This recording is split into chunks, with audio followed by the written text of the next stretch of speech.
Assalamualaikum warahmatullahi wabarakatuh. Selamat datang, sahabat Bawaslu. Selamat siang. Selamat datang kembali di podcast Tadarus Pengawasan Bawaslu Gresik. Hari ini kita akan membahas sesuatu yang sangat menarik, tapi yang tentunya penting ya untuk masa depan bangsa kita. Nah, hari ini kita akan berbincang soal orang-orang di balik layar pemilu. Bukan soal paslonnya, tapi terkait wasitnya. Bagaimana jika wasitnya itu main mata dan bagaimana jika integritasnya luntur. Nah, pada siang hari ini sudah hadir bersama saya narasumber Bapak Robah Hunaifi, seorang yang sudah makan asam dan garam di dunia pengawasan pemilu nih. Assalamualaikum Pak Robah. Waalaikumsalam Mbak Rara. Gimana kabarnya Pak? Alhamdulillah. Puasanya baik-baik. lancar ya Pak? Lancar, Alhamdulillah. Kalau boleh tahu Pak Robah sekarang kesibukannya apa nih Pak di masa non-tahapan pemilu? Ya, di masa non-tahapan pemilu ini kita masih tetap ngantor ya di Bawaslu. Betul. Tentunya. Ya, ada penguatan kelembagaan kita, lalu kemudian ada non-tahapan ini konsolidasi demokrasi lah istilahnya namanya. Jadi meskipun di masa non-tahapan masih banyak ya Pak pekerjaan yang dilakukan oleh Bawaslu ini Pak? Iya, jangan salah, meskipun non-tahapan kita masih tetap ada kerja-kerja demokrasi ya, karena kita bukan pengawas pemilu pada hari H saja, tetapi Betul. panjang proses pemiluan itu begitu. Oke, nah mungkin kita bisa langsung masuk ke materi pada siang hari ini ya Pak. Monggo. Nah, kita kan sering mendengar kata integritas nih pada forum-forum atau lain sebagainya. Nah, menurut Pak Robah sendiri, arti konkret dari integritas itu apa sih Pak? Khususnya dalam ranah pengawasan pemilu nih ya Pak. Iya, jadi integritas itu sebetulnya adalah kepatuhan seorang penyelenggara terhadap aturan atau regulasi, kemudian etika, moral, dan hukum pada saat persiapan pemungutan suara pada hari hanya sampai pada penetapan hasil gitu. Jadi kalau saya mengibaratkan itu seperti bangunan utuh gitu ya, ada fondasinya, kemudian ada dindingnya, lalu ada atapnya. Nah, fondasinya ini adalah kejujuran atau kepercayaan. Kemudian bangunannya ini adalah di atapnya ini adalah keadilan, seperti itu, Mbak Rara. Nah, Pak Robah, dalam praktik pengawasan pemilu nih ya Pak, bagaimana seorang pengawas itu bisa benar-benar menjaga integritasnya, terutama ketika harus mereka ini bersikap independen dan berani menolak intervensi dari pihak-pihak yang berkepentingan itu Pak. Ya, jadi yang perlu digarisbawahi, kita sejak awal itu untuk perekrutan penyelenggara itu ada kualifikasinya Mbak Rara. Jadi tentunya itu seorang calon penyelenggara itu tidak masuk dalam SIPOL. Jadi sistem informasi partai politik itu. Kalau dia masuk di SIPOL, maka itu sudah gugur dengan sendirinya. Kemudian ada jenjang pendidikan. Ada perbedaan memang kualifikasi antara pengawas pemilu dengan penyelenggara pemilu yang ada di sebelah begitu. Jadi, KPU ya Pak? Iya, KPU.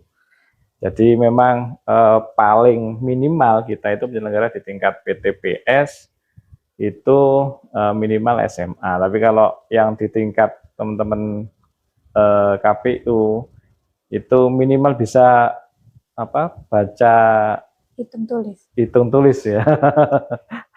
Apa istilahnya itu? Ya itulah, baca, tulis, hitung. Seperti itu. Oke, nah kalau berbicara tentang kejujuran di lapangan nih ya Pak, godaan atau tekanan apa yang mungkin biasanya itu paling berat yang dihadapi oleh pengawas pemilu nih Pak? Misalnya terkait tawaran atau tawaran materi atau tekanan dari berbagai pihak tertentu gitu yang punya kepentingan pribadi. Ya, jadi ini berkaitan dengan tadi ya, integritas kita, implementasi di lapangan itu diuji, Mbak Nana. Jadi seorang penyelenggara pemilu, lebih-lebih pengawas pemilu itu memang ketika dalam melaksanakan tugasnya itu kita tidak serta-merta harus memiliki integritas yang tinggi. Jadi jangan sampai kemudian ketika misalkan tahapan kampanye misalkan, nah itu kan riskan. Jadi ada titik-titik di mana tahapan itu yang rawan. Jadi kita punya pemetaan kerawanan biasanya. Nah itu teman-teman penyelenggara atau pengawas pemilu khususnya mereka harus mampu mengawal pada proses kampanye itu. Ketika misalkan ada godaan materi ya, mereka harus berani untuk menjawab tegas untuk menolak itu. Karena itu nanti menjadi salah satu ciri gitu ya. Salah satu ciri independensi kita tergadaikan kalau seperti itu kan gitu. Seperti itu Mbak Rara. Oke. Nah, dalam ranah pemilu ini kan ada lembaga yang namanya DKPP ya Pak, Dewan Kehormatan Penyelenggara Pemilu. Nah, berarti etika ini sebenarnya kan sudah dipantau dengan ketat ya Pak. Nah, dalam praktik sehari-harinya, batasan etika seperti apa yang biasanya itu dilanggar oleh pengawas pemilu tapi yang tidak disadari nih oleh mereka? Iya, benar sekali. Jadi penyelenggara pemilu itu tidak hanya Bawaslu dan KPU, tetapi salah satunya adalah DKPP yang menjaga etika kita dalam mengawasi penyelenggaraan pemilu itu. Jadi ketika seorang penyelenggara pemilu itu menyalahi aturan atau menyalahi etika, maka itu jelas akan kena DKPP, itu ada sanksinya. Nah ini yang harus dijaga adalah netralitas kita seperti itu. Artinya tidak imparsial, kan? Tidak berat sebelah begitu. Jadi misalkan ada dua calon gitu, yang satu diunggul-unggulkan, yang satu tidak. Nah ini kan namanya berat sebelah seperti itu. Tidak boleh membeda-bedakan ya Pak. Betul, ya. Nah sekarang ini kan di era internet atau sosial media ini sedang gencar-gencarnya ya Pak. Apalagi banyak generasi muda yang menggunakan internet ini sebagai bahan untuk mencari informasi atau menerima bahan informasi berita sesuatu. Nah, otomatis untuk menjaga netralitas ini juga akan semakin menantang kan Pak. Nah, sebenarnya bagaimana seharusnya sikap seorang penyelenggara pemilu di sosial media ini agar mereka tetap netral dan tidak menimbulkan persepsi berat sebelah ke salah satu pasangan calon mungkin seperti itu Pak. Ya. Tentunya seperti yang kita tiap hari ya kita selalu menggelarakan lah istilahnya kalau di teman-teman pengawas pemilu itu bahwa hati-hati terhadap iklan-iklan atau kampanye-kampanye yang beredar di sosmed, ya sosmed. Jadi artinya kita sebagai penyelenggara pemilu baik itu di komunitas atau forum-forum tertentu, kemudian lebih-lebih ini yang di sosmed. Nah ini kan pasang status dan sebagainya macamnya. Ini bisa menjadi satu presiden buruk ya terhadap penyelenggara pemilu itu, khususnya di teman-teman pengawas pemilu. Karena apa? Karena prinsip kita ini adalah melayani peserta pemilu. Jadi peserta pemilu itu kan kalau di pemilihan legislatif itu kan banyak ya. Kalau di pemilihan pemilu kepala daerah itu mungkin hanya ada 2 atau 3 gitu kan. Tapi kalau di pemilihan umum itu kan banyak. Jadi kita harus melayani semuanya, jadi tanpa ada diskriminasi. Maka ketika iklan yang ada di sosmed itu bertebaran, maka kita juga ada larangan untuk nge-like, kemudian komen-komennya yang menjurus gitu ya, menjurus Pak? ya untuk memilih salah satu pasangan calon atau si caleg itu misalkan mengunggulkan. Nah, itu kan bisa menjadi satu catatan tersendiri bagi seorang pengawas pemilu itu gitu. Berarti kita sebagai pengawas ini harus bijak ya Pak dalam menggunakan sosial media karena apapun yang kita lakukan akan dipantau oleh masyarakat gitu kan Pak ya. Iya, pastinya harus dipantau betul itu, jangan sampai ada gejolak di publik ya nanti. Betul. Kalau seperti itu artinya kalau komen kemudian ini siapa yang komen gitu. Ya, bisa saat tahapan kita benar-benar dipantau kan Pak. Apapun yang kita lakukan bisa memberikan celah bagi mereka. Iya, tentu saja seperti itu. Karena pesta demokrasi ini kan semuanya saling satu perhatian gitu. Betul. Lebih-lebih kita sebagai seorang pengawas pemilu mengawasi pesta demokrasi itu yang ngawasi kemudian siapa yang diawasi kan gitu. Iya. Jadi pengawasnya pun juga harus diawasi juga, maka publik itu kemudian yang mengawasi gitu. Oke, nah Pak, di zaman sekarang ini kan bukan hanya melalui fisik ya, tapi melalui media sosial, hoax, dan politik uang ini makin rapi gitu, bisa melalui, jadi para pasangan calon ini menerapkan money politics melewati online, bisa melewati e-money gitu Pak. Iya. Nah, gimana pengawas ini menjaga etika di tengah gempuran hal tersebut nih Pak? Nah, ini yang menarik ya Mbak Rara, menjadi satu tantangan kita ya. Betul. Dalam memerangi itu, karena kan ya kita sulit juga ya kalau misalkan money politik kemudian langsung di TF gitu kan, di kris. Nah, itu kan bagaimana caranya menghindari atau mencegah itu kan gitu. Nah, otomatis kita adakanlah sosialisasi atau edukasi terhadap hal-hal seperti itu pada publik sehingga tidak lantas kemudian itu menjadi suatu perilaku yang kemudian diaminkan gitu loh. Betul.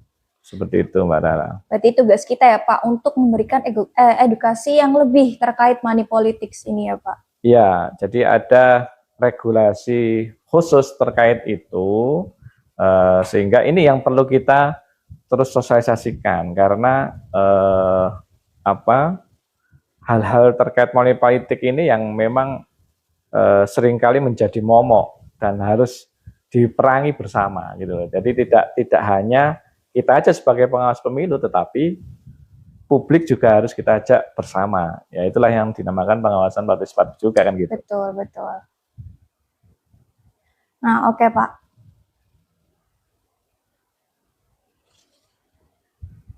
Di Bawaslu sendiri ini kan ya Pak, tugas utama kita itu adalah mengawasi pemilu.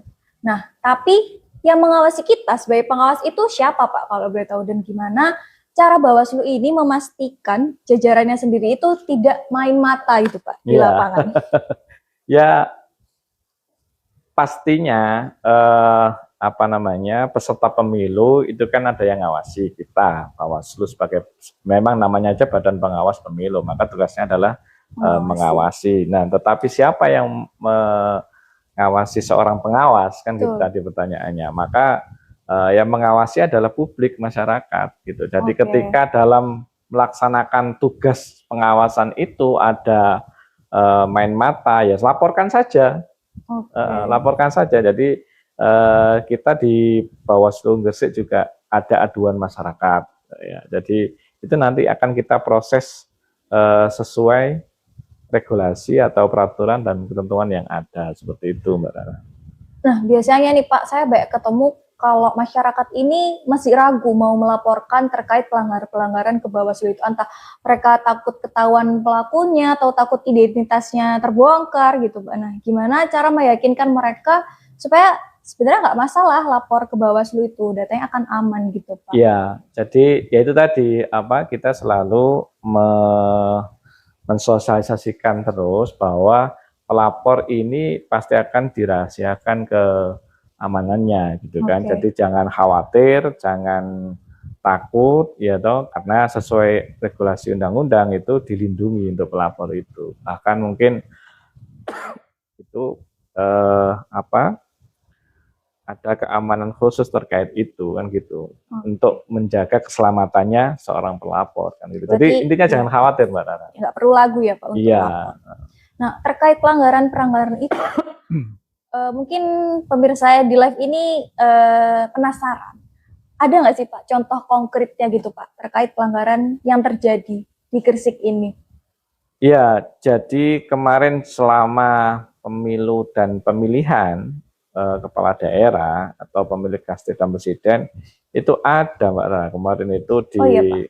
netralitas ASN itu pernah terjadi. Dulu ada salah satu camat ya yang sama kepala desa yang ikut mengkampanyekan ya meskipun tidak secara verbal ya, tetapi itu kemudian menjadi catatan yang itu ada bukti-buktinya gitu. Oke.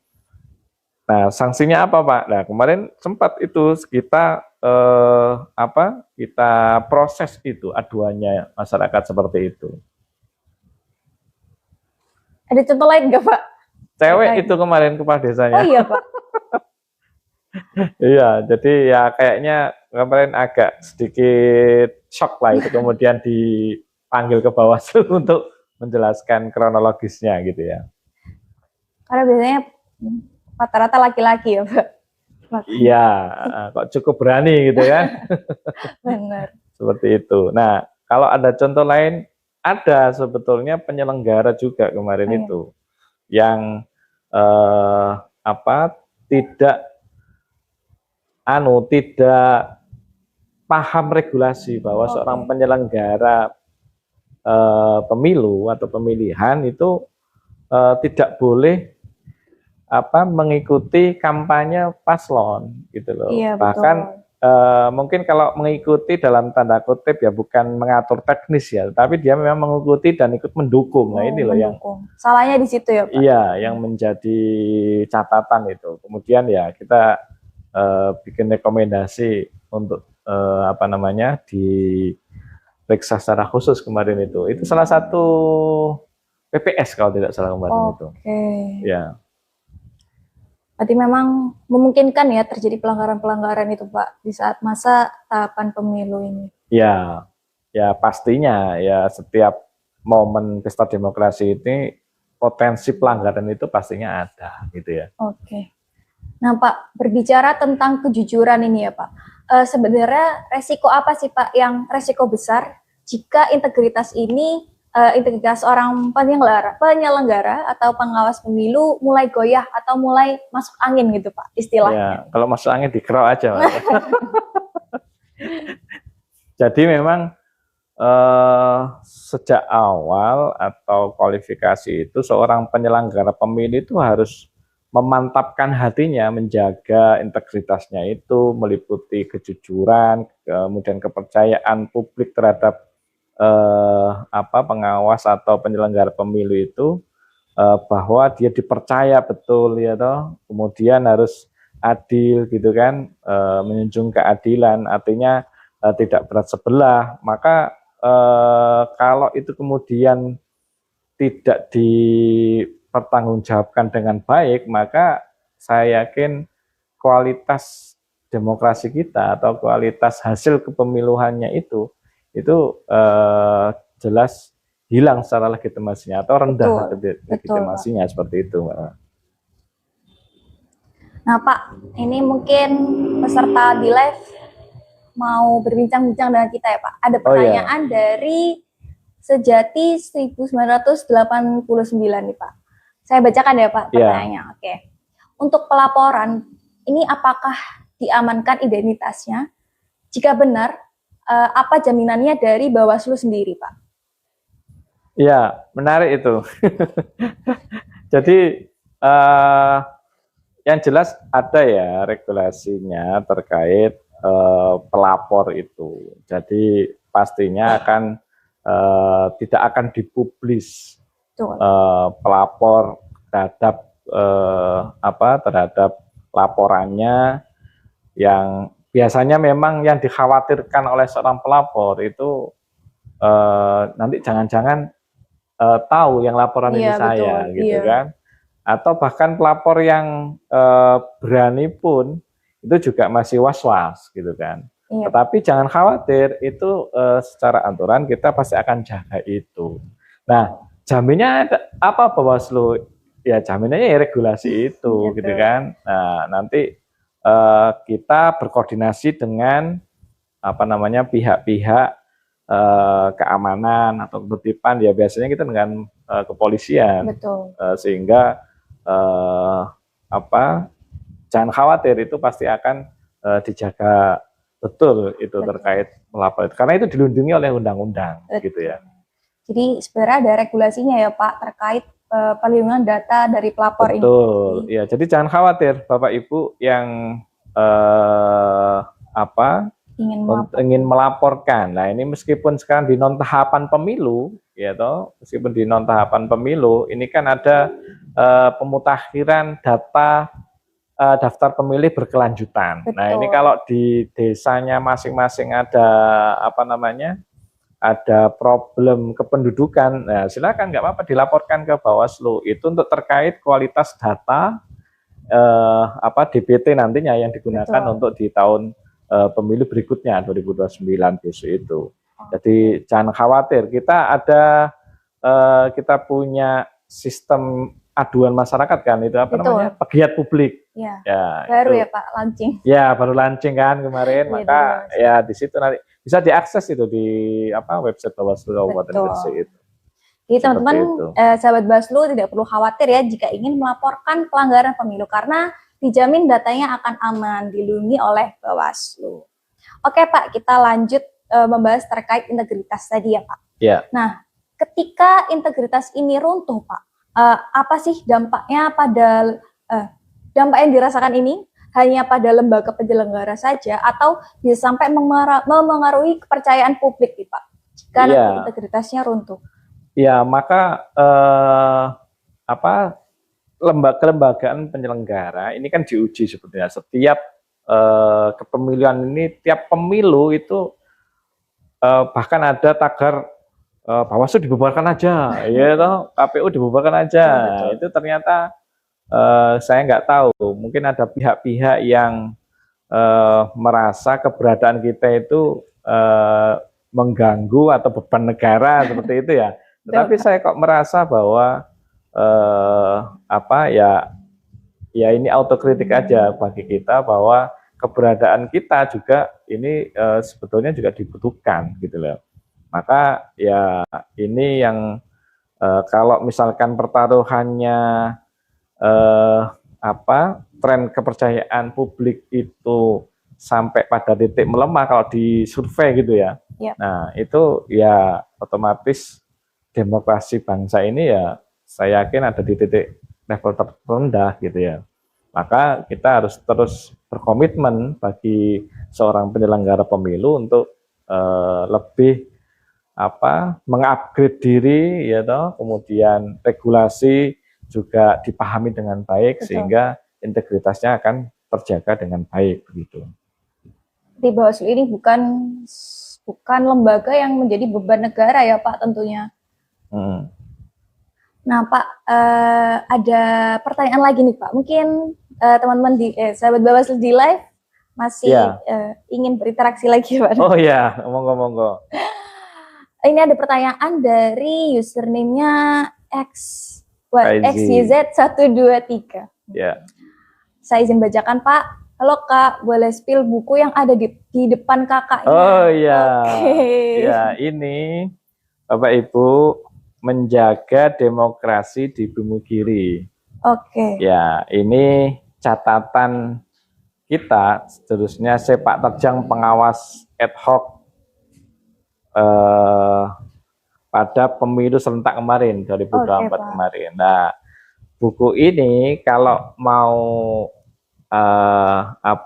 dimiliki silakan datang ke Bawaslu. Gratis atau bayar nih Pak? Ya gratis nanti ya, gratis asalkan asalkan nanti bisa menjawab pertanyaan kuis dari kita. Kuisnya gampang-gampang aja kan ya, Pak? Gampang-gampang aja, ya. Jadi sahabat Bawaslu yang mau membaca atau tertarik mau membaca dengan buku ini, judulnya Menjaga Demokrasi di Bumi Kiri, bisa langsung datang ke Bawaslu Kabupaten Gresik ya Pak. Iya, nanti apa namanya, dikasih kuis Mbak Rara Oke. untuk mendapatkan buku ini. Iya, tenang, kuisnya nggak yang sampai bikin mikir, oh Pak. Iya kan Pak? Iya, nanti nggak usah terlalu mikir Yang terlalu berat-berat ya Pak? yang berat-berat aja. Mungkin sebutkan nama Ketua Bawaslu Kabupaten Gresik. Ya. Harusnya tahu lah ya Pak. Harusnya tahu lah. Nah oke, terakhir nih Pak. Apa pesan Bapak ini bagi siapapun yang nantinya akan terlibat dalam penyelenggaraan dan pengawasan pemilu, agar mereka ini bisa tetap tangguh nih Pak, integritasnya dalam menjalankan tugas-tugas pengawasan. Iya, jadi ini kan masa non tahapan. Mungkin 2026 ini nanti kan disahkan Betul. pemilu, undang-undang pemilu yang baru, ya toh. Nantinya pasti ada rekrutmen untuk penyelenggara pemilu di tataran ad hoc, kan seperti itu. Nah, otomatis disiapkan mentalitasnya, kemudian disiapkan kompetensinya, ya toh, baca-baca buku ya tentang kepemiluan, ya toh, pemilu, sejarah pemilu, kemudian sampai pada peserta pemilu dari parpol apa aja yang nanti berkontestasi. Nah, itu harus dipelajari juga, Mbak Ra, biar kita saling mengenal. Nanti ditanya peserta pemilu ada berapa, tidak bisa jawab. Nah, ini kan menjadi pertanyaan khusus nanti gitu ya. Saya kira itu. Jangan buat keren-kerenan aja ya Pak. Iya. Jadi petugas Bawaslu ini. Iya, betul. Oke Pak, nah singkat aja sih Pak dari saya, apa pesan penutup dari Pak Robah ini untuk anak muda yang ingin mengawasi pemilu ini Pak? Karena sekarang Gen Z ini kan lagi gencar-gencarnya aktif nih Pak di dunia pemilu. Iya,